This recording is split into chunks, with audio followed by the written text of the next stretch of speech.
పేరు doctor CL Venkatrao. వర్షాకాలంలో seasonal వ్యాధులు వస్తాయి. సాధారణంగా వర్షానికి తడవటం వల్ల దగ్గు, పడిశము, జ్వరం వస్తూ ఉంటుంది. పిల్లలు స్కూలుకు వెళ్ళినప్పుడు కానీ, స్కూల్ నుంచి వస్తున్నప్పుడు కానీ వర్షానికి తడుస్తుంటారు. తల తడిచినప్పుడు వెంటనే తల పొడి చేయాలి. ఆ విధంగా పిల్లలకు, పెద్దవాళ్లకు తడవటం వల్ల ఫ్లూ జ్వరం లాంటిది వస్తుంది. కొంతమంది బైకులపై ప్రయాణం చేస్తారు.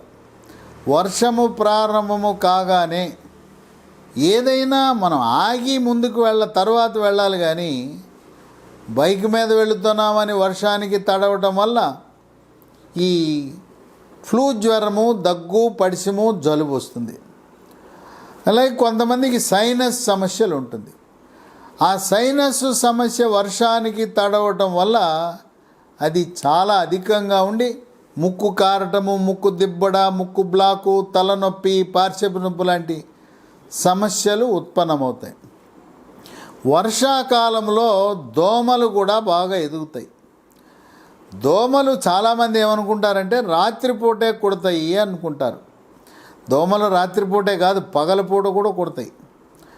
పగలపూట కుట్టే దోమల వల్ల డెంగ్యూ జ్వరం వస్తుంది.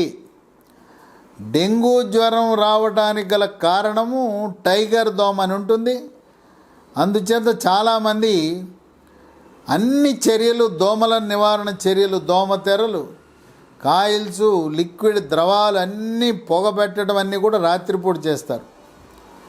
పగలుపూట కూడా మనము అన్ని నివారణ చర్యలు తీసుకోవాలి.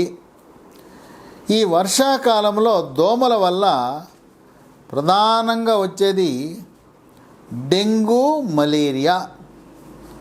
డెంగ్యూ వ్యాధులు ఇరు తెలుగు రాష్ట్రాల్లో కూడా పెరిగిపోయినాయి. కనుక ఎవరికి జ్వరము, పిల్లలకి, పెద్దవాళ్ళకి, వృద్ధులకి, గర్భిణీ స్త్రీలు, బాలింతలకు ఎవరైనా జ్వరం వస్తే సొంత వైద్యం వద్దు. ఏదో పారాసిటమాల్, డోలో 650 ట్యాబ్లెట్లతో సరిపెట్టదు.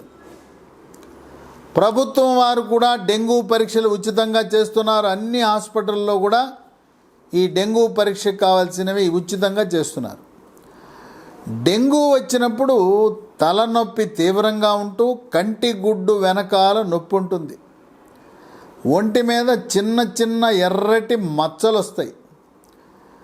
ఈ డెంగ్యూని నిర్ధారణ చేయాలంటే సిబిపి అనే పరీక్ష చేయాలి. ప్లేట్లెట్ కణాలు తగ్గిన వెంటే డెంగ్యూ అనే అనుమానం రావాలి. దీనికి నిర్ధారణ చేయడానికి డెంగ్యూ NS1 యాంటీజెన్ అనే పరీక్ష చేయాలి. దాంతోపాటు డెంగ్యూ యాంటీబాడీ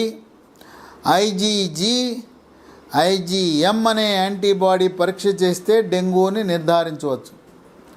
సాధారణంగా ప్లేట్లెట్ కణాలు 2.5 నుంచి 4 లక్షలు ఉండాలి. డెంగ్యూ వచ్చిన వారికి క్రమేణా తగ్గుకుంటూ కొంతమందికి 20-25 వేలు, 10,000 కూడా పడిపోతాయి. ప్లేట్లెట్ కణాలు బాగా పడిపోవటం వల్ల శరీరంలో రక్తస్రావం జరుగుతుంది.